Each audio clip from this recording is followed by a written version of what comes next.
Dans notre projet de recherche, nous avons pu analyser les données, cette fois-ci, de 559 patients et non de 162 patients comme la fois passée. Ces données sont issues des sites de Fann, de Dalal Jamm et de Diamniadio. Parmi ces 559 patients, 498 étaient âgés de plus de 12 ans. L'âge médian était de 33 ans, mais tous les âges étaient représentés. Des nourrissons au sujet de 85 ans. Il y avait autant d'hommes que de femmes. Un patient sur 5 avait une comorbidité. 65% de nos patients hospitalisés dans ces sites étaient symptomatiques. À Fann, 89% des patients hospitalisés étaient symptomatiques. Du fait que nous avions choisi avec le SAMU, en accord avec le professeur Bey, d'orienter au niveau de l'hôpital Fann en priorité les malades graves et les malades à risque. Donc ce traitement à base d'hydroxychloroquine et d'azithromycine que nous avons administré nous a montré que l'efficacité était réelle. Parce que la durée médiane des patients qui avaient pris ce traitement d'hospitalisation était de 10,5 jours versus 13 jours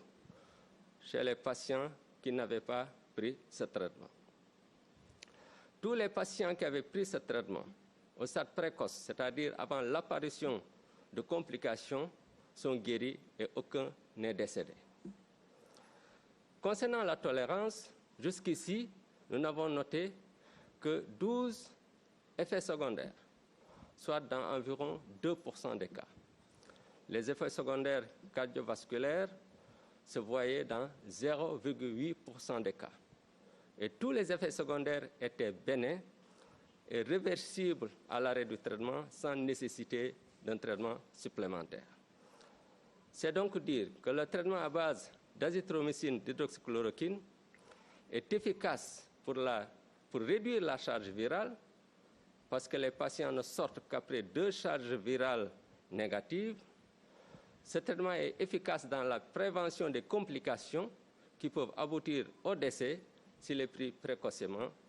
et que ce traitement est bien toléré. C'est important de mentionner que compte tenu de cette polémique, nous ne nous baserons que sur nos résultats pour prendre des décisions. Nous allons donc poursuivre notre traitement et poursuivre aussi l'évaluation des traitements actuellement disponibles en relation avec l'Institut Pasteur de Dakar, dont je salue la compétence et l'intégrité. Merci au Dr Ahmed Al-Fassal,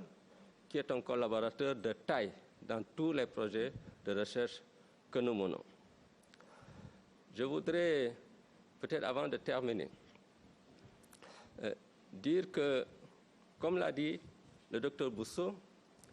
la lutte actuellement est plus entre les mains de la communauté. Il ne faut pas se leurrer. Plus il y aura de cas, plus nous risquons d'être débordés. Et les conséquences risquent de retomber sur tout le monde. J'en appelle donc au respect des mesures qui sont édictées par le ministère de la Santé et de l'Action sociale, qui sont des mesures simples et invariables. Et pour terminer, merci au président de la République pour son engagement sans faille et concret. Merci au ministre de la Santé, de l'Action et de l'Action sociale pour la confiance qu'il m'a témoignée, mais aussi pour son engagement jour et nuit, nuit et jour, pour que ce fléau soit un vieux souvenir dans quelques mois. Je remercie toutes les autorités. Je n'oublie pas les gouverneurs, les préfets, les sous-préfets. J'ai été impressionné par le travail mené à Tamba, à Kolda et Ziguinchor. J'ai eu à y séjourner et j'ai vu l'excellent travail qui a été mené sous la direction des gouverneurs de ces régions. Je remercie mes collaborateurs, mon équipe, une équipe dynamique, loyale, travailleuse et compétente. Je le dis depuis des années et personne ne vous dira le contraire. J'en suis très heureux. Je remercie mes collaborateurs indirects, tous mes collaborateurs. Bien sûr, je cite l'Institut Pasteur parce que dans le domaine de la recherche, c'est vraiment mon partenaire privilégié et je suis totalement satisfait de cette collaboration. Je remercie la presse pour son soutien, parce que c'est la presse qui peut nous aider à sensibiliser les populations. Je remercie tout le peuple sénégalais, les prières, les félicitations, les encouragements, nous les voyons et nous les sentons. dama bëggoon li ma wax léegi ne ci français ma tënk ko ci wolof feebar bi ñetti weer yi mu fi def 2 mars ba 2 juin dal na fi presque à peu près ñeenti junne nit ci ñeenti junne nit yooyu ñeent fukk ak ñett faatu nañ ci presque téeméeri nit yu nekk benn loolu soo ko gisee am na lu ko waral xëy na ay xale ñoo ëpp Sénégal mais it ay mesures yu ñu jëloon mesures yi nga xam ne gouvernement bi jël na ko ci teel ak aussi toppatoo yu ñu toppatoo malade bi donc feebar bi sonnaluñu comme ni muy sonnalaate ci àdduna bi parce que soo jëlee région Afrique OMS daanaka téeméer bu nekk ñaar ba ñetti nit dina faat seen bakkan soo jëlee àdduna bi chiffre OMS soo demee ci site OMS nga gis chiffre yi da nga daanaka téeméer bu nekk juróom benn faat na seen bakkan waaye loolu nag tekkiwul ne dañu war a bàyyande ko dañ sant suñu borom waaye ñu gën a góorgóorlu ci prévention bi nu munta demee nañ xam ne feebar bi ñi muy gën a sonal mooy ñi nga xam ne am nañ juróom benn fukki at ak ñi nga xam ne dañu am yeneen jàngoro waaye nag duñu nëbb ne faat na fi ay bakkanu xale loolu dinay am donte ne bëriwul ñu moytu parce que xale bi su demee ne man duma sonal mu am ko ñëw jox ko ki nga xam ne dafa am jàngoro beneen lu mel ni ay asthme ay diabète ay hypertension ak yooyu daf leen di mettre en danger loolu nag mooy profité aussi loolu rek di jaal ñëpp ñi nga xam ne seen waajur perte nañ leen ci feebar bi su loolu passé nag dama bëggoon balaa maa gën a sori wax comportement bi nit ñi am par rapport ak ñi am feebar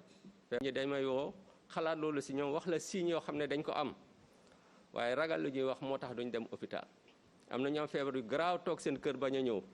am na sa ñi nga xam ne personnel de santé la ñuy liggéey ndax gàcceel bi ñu leen di gàcceel maladie démb rek maa ngi si waxtaan ak professeur bi loolu nag suñ ko defee danger lay nekk ci malade yooyu parce que dina leen gën a ñu toog faatu seen kër danger la ñu nekk ci ñi nga xam ne dañ leen wër parce que duñu jël moytu ni ñu war a moytoo danger lay nekk ci li ñuy liggéey parce que suñu liggéey bi yëpp mën na nul ci boobaa kon boog il faut que nit ñi ñuy bañ di am comportement bu ñaaw par rapport ak nit ku feebar te feebar bi feebar la comme yeneen feebar yi ku am grippe doo ko daw waaw ak yeneen ak yeneen ak yeneen tuberculose moo gën a gaaw wàlle fuuf te loolu nit ki su ko amee dañuy jël ay précautions mais duñ ko jàppee comme feebar boo xam ne feebar bu gàcce la donc il faut que nit ñi xoolaat seeni doxalin par rapport ak loolu su loolu passé nag nañ xam ne lu ñu def prévention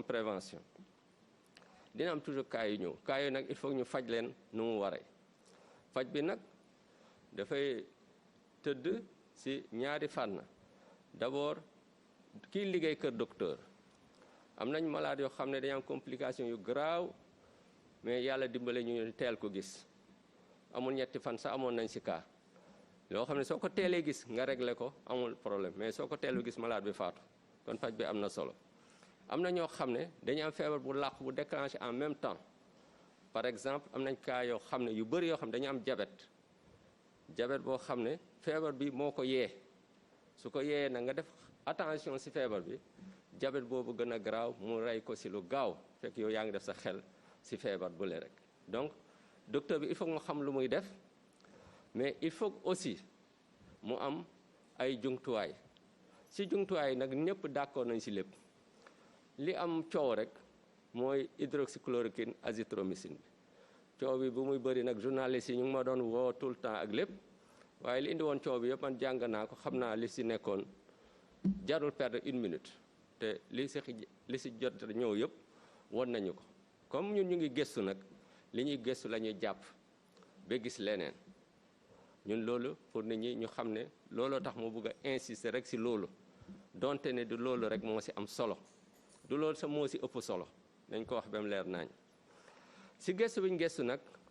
dañ ko def ci maladu hôpital Fann maladu Diamniadio ak Dalal Jàmm parce que recherche dafa diis te métti def ko Sénégal yëpp dafay jafe ci ñun de toute façon chiffre Sénégal yëpp am ngeen ko ak docteur Bousso donc loolu kon warul nekk problème gëstu bi ñu gëstu nag def nañ ko ci téeméeri ci juróomi junne ak juróom fukk ak juróom-ñeenti malade yi nga xam ne ñeenti téeméer ak juróom-ñeenti fukk ak juróom-ñett yi ëpp nañ fukki at ak ñaar âge bi nga xam ne mooy âge li ñuy wax âge médian 50% au moins ci ñoom 33 ans la ñu am waaye nag am na ñoo xam ne 4 semaines la ñu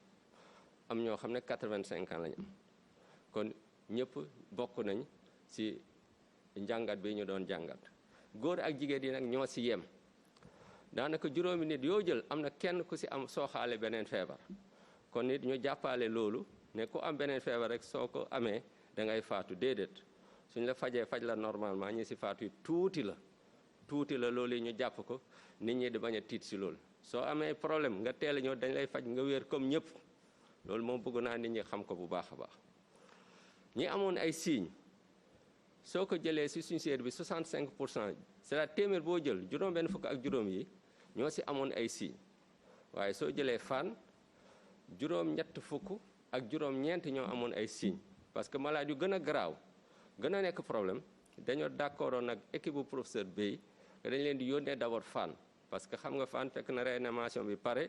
ak yeneen yu taxoon ñu doon privilégier Fann loolu mooy indi différence bi par rapport ak chiffres yi au niveau national. garab bi nag gis nañ ne ñi ñu koy jox ñooy gën a gaaw a wér parce que fukki fan ak genn wàll à peu près la ñu wér ñi jëlul garab yooyu ñoom dañ def fukki fan ak ñett te ñëpp ñi ko jël balaa complication am ñoom ñëpp wér nañ kenn amu ci complication kenn faatu aussi su fekkee ci wàll yaramu nit ki nu mu koy nangoo li ñuy wax événement indésirable fukki nit ak ñaar ñoo ci am problème à peu près 2%, c'est-à-dire téeméeri nit yoo jël ñaar ñi am problème mu cardiaque yi ñuy wax te problème cardiaque yu mineur la daanaka jege na benn nit ci téeméeri nit yoo jël te yooyu yëpp bi ñu arrêté garab gi mu dëñ amuloon benn bu ci garaaw amuloon benn bu ci am problème donc ci gàttal traitement bi baax na pour malade bi gën a gaaw a wér kon wàllaateem gën a gaaw a jeex baax na it parce que c'est bien supporté ñun gisaguñ ci lor am na ay lor yu ndaw yu muy indi mais loolu du indi benn problème ñenn ñi sax dañuy continuer seen traitement malgré li jëkk loolu bëggoon nañ ko wax ba mu leer su loolu passé pour bañ a gën a guddal sama wax damay peut-être yem foofu rek di gërëm chef de l'État ndax jàppale bi mu ñu jàppale de manière concrète damay faral di wax ku nekk yaa xam sa bopp man du ma wax boo xam ne c'est comme ça pour la forme diplomatique lu ma wax rek dafa am fu ma ko teg li chef de l'État def yëpp sax waxaguma ko mais li ma wax déjà nit ñi dégg nañ ko donc loolu jàppale moom amul benn werante mooy remercier it ministre de la santé ndaxte war na ma kóoluteem ak liggéey bu muy def subaak ngoon guddeeg bëccëg pour feebar bi jóge fi di remercier le ministre de l'enseignement supérieur de la recherche et de l'innovation man université la professeur université donc maa ngi koy gërëm bu baax ci ni muy liggéey ci secteur boobu di gërëm ñëpp ñi nga xam ne aussi ñu ngi yëngatu ci feebar bi parce que comme li ma ko wax ñun ñooy feeñ waaye du ñun rek di beral cant aussi ak gouverneur yi nga xam ne daje naa ak ñoom gis lu ñu liggéey sur le terrain mel ni gouverneur Tamba gis naa décision yu mu fa jël ak nu mu fa doxalee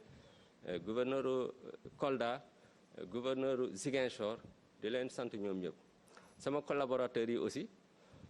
direct yi parce que équipe bi mu am moom yàlla xam na ne foofu moom maa ngi sant sama borom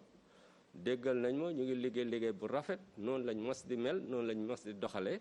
te mu nekk mbégte bu rëy ci man sama yeneen collaborateurs yi surtout Institut Pasteur de Dakar parce que recherche bi may def yëpp ñun ñoo ko def ensemble ñu nekk nit ñu xarañ ñu compétent surtout ñu jub ñu honnête ñu juste loolu dafa am solo nit lu mu am xam-xam te jubalool ci collaboration kooku du am benn njëriñ di remercier vraiment ñëpp ñoo xam ne jàpp nañ ci liggéey bi di remercier presse bi di leen ñaan nag ñu continuer dañu jàppale ci sensibilisation seen rôle am na importance lool di remercier peuple sénégalais bi parce que seeni ñaan seeni félicitations seeni encouragement yëpp ñu ngi koy gis jërë ngeen jëf léegi nag maa ngi woo professeur Bey mi nga xam ne moom mooy responsable SAMU national ak lépp luy wàll